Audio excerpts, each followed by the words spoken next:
Este evento para nosotros tiene, como son todos los aniversarios, tiene una significación especial, sobre todo para quienes apostamos a un proceso profundo de transformación de la sociedad. Es la oportunidad de revisar lo que hemos hecho hasta la fecha y ver los nuevos horizontes, los nuevos temas que tenemos planteados. Yo quisiera, antes de empezar, agradecer, y quisiera que lo hiciéramos así, a todos los compañeros del INE, del Instituto Nacional de Estadística, a los trabajadores que están en campo, a cada una de las gerencias, a su cuerpo directivo, por el loable e inmenso esfuerzo que vienen haciendo por sistematizar la información y la fotografía de la realidad de nuestro país en este momento histórico. Agradecerle a Raúl y a todos los compañeros que vienen efectuando la labor de dirección, el enorme esfuerzo que se ha venido haciendo en función de los nuevos desafíos. Y en este evento, en este aniversario, debemos hacer, aunque esté por allá distante, en la FAO, hacer un reconocimiento también al profesor Elías El Yuri por toda su entrega y todo el trabajo que ha hecho.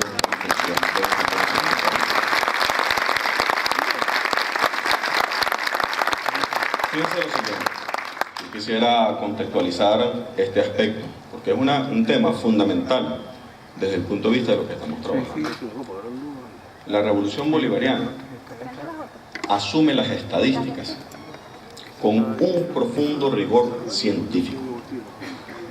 Es para la concepción de nuestro gobierno que las estadísticas tienen que tener el absoluto rigor científico y la absoluta objetividad descarnada de los hechos. Nosotros no somos el ejercicio que se ha hecho históricamente de la política y las estadísticas, de utilizar las estadísticas como un panfleto, de utilizar las estadísticas como una novia del discurso político. Para nosotros las estadísticas tienen un rigor absoluto y por eso la importancia del trabajo que efectúa el Instituto Nacional de Estadística. Ustedes ven, y seguramente lo deben ver con mucho bochorno, ustedes que son todos profesionales de la recolección de información, del procesamiento de información, deben ver con mucho bochorno cómo de repente por ahí alguna gente pretende titulares de información haciendo 200 encuestas. A veces se van a unos restaurantes del este de la ciudad y aplican 20 instrumentos y sacan una estimación del país. ¿Cómo esas 200 encuestas o algunos organismos por ahí que agarran y pretenden evaluar la canasta alimentaria sin ningún rigor de método, sin ningún rigor de ningún tipo, y pretenden posicionar un número porque sencillamente lo quieren usar desde el punto de vista político, publicitario? ¿Cómo se comparan esas 200 encuestas, por ejemplo, con los más de 3.000 encuestas por hogares que efectúa permanentemente el INE semanalmente? Los más de 13.000 encuestas por hogares que efectúa el INE todos los meses en el país. O con toda la exploración de campo que efectuamos, por ejemplo, para medir inflación, para medir cada componente. Nosotros somos más de 2.000 compañeros desplegados en campo, recogiendo permanentemente la información. Si algo tiene la revolución bolivariana, y es uno de los desafíos que tenemos, es que tiene ocultada la realidad. Tiene una medición de la realidad permanente, porque nosotros tenemos dos desafíos, y esto hay que asumirlo, compañeros del INE, como parte del trabajo. Nosotros tenemos un desafío que es mantener, y aquí están los compañeros de la CEPAL, del IPE, los compañeros que nos acompañan de prestigiosas universidades, en el caso de Ecuador, compañeros venezolanos, pero que están haciendo una labor académica importante, y también con compañeros de la UNASUR, se ha visto el caso de Venezuela. Nosotros tenemos un trabajo que es el rigor desde el punto de vista de las series estadísticas, de las series históricas, lo que es la recurrencia de los datos en el tiempo para poder compararnos con lo que ha venido ocurriendo. Pero al mismo tiempo tenemos la obligación de generar los nuevos indicadores para poder generar las políticas públicas acorde con un momento de transformación histórica de la sociedad. Hay indicadores que ya no son capaces de medir lo que nosotros estamos viviendo como país. Hay indicadores que sencillamente se convirtieron asintóticos en su conducta y no pueden meterse dentro a ver qué es lo que está pasando. Yo les pongo ejemplos de cosas. Y a veces cuando alguien tiene una parcialidad política y no le gusta un número, sencillamente descalifica el número o a la gente que generan la estadística. Yo por eso reivindico el carácter científico del INE en la recolección de la información y en el procesamiento de la información, la buena y la mala, pero es la información, y al final los revolucionarios partimos del reconocimiento absoluto de la realidad para la transformación de la realidad. Ahora observen esto, fíjense qué cosas tan curiosas han ocurrido. Les pregunto a los compañeros, pues será caso de estudio seguramente en la CEPAL, serán casos de estudio seguramente en UNASUR, la realidad venezolana. Probablemente algunos países del mundo no hubiesen aguantado 30 días de los 3 años que nosotros llevamos. No hubiesen aguantado, ningún indicador social hubiese aguantado eso. Los indicadores de empleo se hubiesen hecho añicos, sencillamente. Nosotros en estos 3 años precisamente tenemos los datos más bajos de desempleo de toda la serie de más de 20 años. Fíjense este dato, yo quiero compartirlo para que vean la trascendencia del desafío de generar nuevos indicadores. Me voy a referir a 2 indicadores polémicos en el concierto internacional, que es cómo se mide la pobreza, por necesidades básicas insatisfechas o por línea de ingreso. Yo me voy a referir a este número. Fíjense, si la revolución bolivariana no existiera, en los 3 años de guerra económica tendríamos 88% de pobreza, si no existiese la revolución bolivariana, por ingreso. Recuerden, ustedes son especialistas en esto, precisamente por ingreso es la capacidad de adquirir la canasta. En función del ingreso, en procesos inflacionarios, evidentemente se golpea enormemente la capacidad de acceso a la canasta alimentaria. El presidente Maduro ha generado ya 31 incrementos salariales, precisamente como contención de esa dinámica inflacionaria. Fíjense este número. La pobreza por ingreso, que no es, todos sabemos que no es la medición estructural de la pobreza, pasó de 32 puntos, que era el valor que tenía en el 2014, la pobreza general, a 33 puntos. No pasó a 88, pasó a 33 puntos. Y este dato no es menos curioso. La pobreza extrema por ingreso bajó, en lugar de ascender, de 9.5 a 9.3. Eso es un elemento de reflexión. No es un elemento de orgullo. Nosotros quisiéramos tener toda la pobreza en cero por ingreso. No es un elemento de orgullo, pero un elemento de reflexión. Y se ven los indicadores que se hacen permanentemente de consumo, gramos por persona por día. Y uno ve la estratificación social 4 y 5, en los quintiles 4 y 5, observa que ahí no hay la afectación direccional o proporcional con la guerra económica, y tiene que ver con las políticas de gobierno. Otro dato. Nosotros asumimos el impacto de la guerra económica. Bueno, pobreza estructural. Bueno, y está la misión vivienda. Pobreza estructural, 5 variables. Hacinamiento, servicios, materiales. Fíjense, nada más que esos 3, que son variables de la vivienda, la pobreza estructural bajó a 4.78. Eso tiene que ser un síntoma. Los países de América Latina, así como tienen que ver la guerra económica despiadada que se ha dado y la afectación que nosotros tenemos en inflación, etc., tienen que ver el estado de las misiones como un muro de contención, de protección de la sociedad. Y nosotros, como generadores de estadísticas, tenemos que ser todavía más acuciosos, no solamente en los indicadores internacionales. Invitamos a nivel internacional a que se asuma la necesidad de nuevos indicadores para que podamos detectar y profundizar las políticas sociales de protección de la sociedad. Por eso la importancia, la trascendencia, el trabajo que estamos adelantando con la CEPAL y con UNASUR en relación a monetizar, a asumir y visualizar las transferencias monetarias que se efectúan en la sociedad.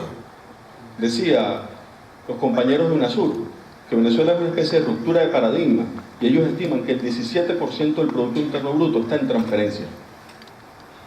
Nosotros creemos que es un poco más, porque ahí solo están midiendo las transferencias que se efectúan en combustible, en electricidad y en servicios públicos. Y por ejemplo se obvia que el 80% de la población asiste a planteles públicos de educación, o la cobertura de un 75% de la salud pública a nuestro país. Es decir que ese trabajo que estamos adelantando con la CEPAL es fundamental y tiene que ver con un tema estructural en nuestro país, y es asumir las transferencias desde el punto de vista de la medición de nuestra sociedad. Otro dato, para que ustedes vean la importancia de la acuciosidad en la medición. Nosotros, por un lado, teníamos ahí las mediciones.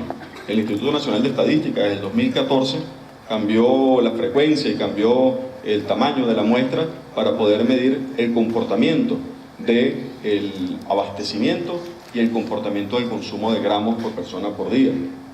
Y ahí se detectaba, compañeros que nos acompañan de delegaciones internacionales, ahí se veía cómo, por ejemplo, en julio se decretó, se dijo que íbamos a elecciones, e inmediatamente la curva de gramos día, el abastecimiento, de repente se fue drásticamente hacia abajo hasta el mes de diciembre. Una reducción de un 27% del consumo de gramos persona día. 27% de reducción. Y mágicamente, pasa la fecha de las elecciones y la curva hace una inflexión y vuelve a empezar a subir. Esos son datos probablemente dolorosos para muchos, pero esos son datos de rigor desde el punto de vista de la medición científica. Así como decimos reducción de 27% del consumo gramos día, también podemos decir que el cierre del mes de diciembre dio que bajó de 95.4% de personas que comen 3 veces o más, bajó a 94% en guerra económica. ¿Cuántos países del mundo tienen indicadores de ese tipo? La rigurosidad de la medición nos lleva, por supuesto, a asumir unos desafíos. Yo he querido plantear el primero de ellos, que creo que es evidente. Mantener la frecuencia y los estudios para las series históricas. Nosotros no vamos a abandonar ningún parámetro de medición de lo que hemos tenido y de los que tenemos a nivel internacional. No vamos a abandonar ninguno. Y vamos a seguir haciéndolos con la misma metodología, para que sean comparables los datos con absoluta objetividad. Eso lo estamos haciendo. Nadie puede dudar de la fortaleza que tenemos como institución en la medición de cada una de las series históricas. Segundo componente, segundo desafío que está ahí planteado. La necesidad de, con esos mismos indicadores y esas mismas mediciones, hacer tabulaciones e indicadores que nos permitan tener una lupa, de poder tener un lente de aumento sobre componentes de la realidad, sobre correlación de variables, que es el trabajo que estamos adelantando con la CEPAL. Poder tener nuevas baterías de indicadores, con los mismos datos que estamos levantando. El tercero, estábamos hablando y trabajando con Raúl y los compañeros del INE, la necesidad de la nueva batería de medición. ¿Cuál es la nueva batería que requerimos? Hay mucha gente que dice que en los momentos de perturbación no se hacen o no se arrancan con instrumentos. Mucha gente que lo dice. Nosotros queremos soltar la hipótesis de que pareciera que es al contrario. Nosotros no estamos viviendo un momento de perturbación. Nosotros estamos en presencia de un momento de transformación de la sociedad. Y en ese momento de transformación hay que tener ocultados todos los componentes del organismo para poder tener un trabajo científico y tener mayor acuciosidad, y es que me voy con el cuarto punto, que tiene que ver esa batería de indicadores correlacionadas con el diseño de políticas públicas.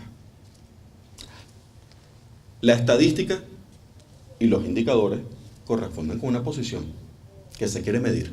¿Y para qué se quiere medir? Nosotros queremos profundizar las políticas públicas de transformación de la sociedad. Para eso hay que generar nuevas baterías de indicadores. Y aquí me meto con el quinto de los puntos, que se ha hecho un trabajo importantísimo. Yo creo que este año, ojalá, y sea una inflexión en la relación del Instituto Nacional Estadístico y el Instituto Geográfico Simón Bolívar, y es que las bases de datos, vamos a decir las tabulares, por llamarlo de alguna manera, con los datos espaciales tienen que estar cruzados y tienen que ser parte de una unidad geoestadística. Ese trabajo arrancó Ya sin mucho miramiento tenemos un geoportal, tenemos un sistema integrado donde se conecta la base de datos del INE con la base de datos del Instituto Geográfico, sin ningún tipo de mezquindad, se comparten los datos y se genera una plataforma para todo el país. Algunos dicen que en Venezuela no hay datos. Ese geoportal tiene más de 5.800.000 datos disponibles para toda la población. Solamente en empleo supera 17.000 datos tabulados de empleo. La estadística se está generando a nivel de centro poblado, además de toda la DPT, de todas las unidades político-administrativas. Es decir, que hay elementos sin parámetros a nivel internacional. Ahora, yo quiero invocar y quiero adicionalmente que decimos estos desafíos que están planteados, asumir el orgullo profundo que tienen que tener todos los trabajadores del Instituto Nacional de Estadística del trabajo que diariamente efectúan en campo. En medio de la conflictividad, en lugar de ver los fenómenos y los procesos, algunos actores políticos atacan a los organismos de medición. Nosotros tenemos que estar tranquilos absolutamente de lo que estamos haciendo. Nosotros estamos midiendo la realidad de un país, asumiendo la realidad de ver qué pasa con cada uno de los individuos, qué pasa con cada uno de los fenómenos y ese comportamiento que tienen en datos y en la parte espacial. Yo diría, Raúl, que el componente espacial, el componente no solamente de la minería de datos, sino que adicionalmente la parte del análisis de los datos espaciales, es uno de los elementos que amerita un mayor nivel de profundización. Así como caracterizar la nueva realidad desde el punto de vista de la estratificación social de la sociedad. Esos dos componentes son desafíos. Han cambiado la configuración de la sociedad. Ha cambiado radicalmente. O sea, ¿cómo tú mides, por ejemplo, una persona que podías medir en condición de pobreza y que ahora habita un apartamento de 72 metros cuadrados con toda la dotación, todo el equipamiento? ¿Cómo mides, por ejemplo, el más pobre de América Latina? ¿Cómo se califica ese más pobre de América Latina con el más pobre en Venezuela, donde cerca de un 40 y tanto por ciento del más pobre en Venezuela tiene secundaria hecha y un 20% tiene universitario? ¿Cómo, por ejemplo, se hacen? ¿Cómo se comparan unos con otros? Datos ahí ustedes los tienen, de casi 980.000 profesionales en la población económicamente activa, casi 3.800.000 profesionales. Eso casi en el mismo tiempo de desarrollo del INE. Bueno, compañeros y compañeras, esta actividad inicia un ciclo de reflexión, de trabajo. Asumámoslos como los desafíos que tenemos por venir. Raúl le decía a uno que no parece menor, y es ir migrando hacia un sistema de registros. No es menor. Nosotros hicimos la primera experiencia piloto en el censo de la frontera. La primera experiencia piloto. Eso fue hace reciente, un poco más de un año. Hicimos el primer registro de frontera, en tiempo real prácticamente. Esa experiencia nos tiene que servir para una plataforma que se está insistiendo, en el caso de la Vicepresidencia de Planificación, de un registro mancomunado de todos los entes y que tenga un cerebro desde el punto de vista electrónico para poder generar el intercambio de información. Agradecerles profundamente la seriedad, el rigor, la condición científica que tienen y asumir el desafío que no solamente estamos midiendo el pasado y el presente, sino que tenemos la obligación de generar los indicadores para agudizar las políticas públicas que nos lleven al futuro. Muchas gracias.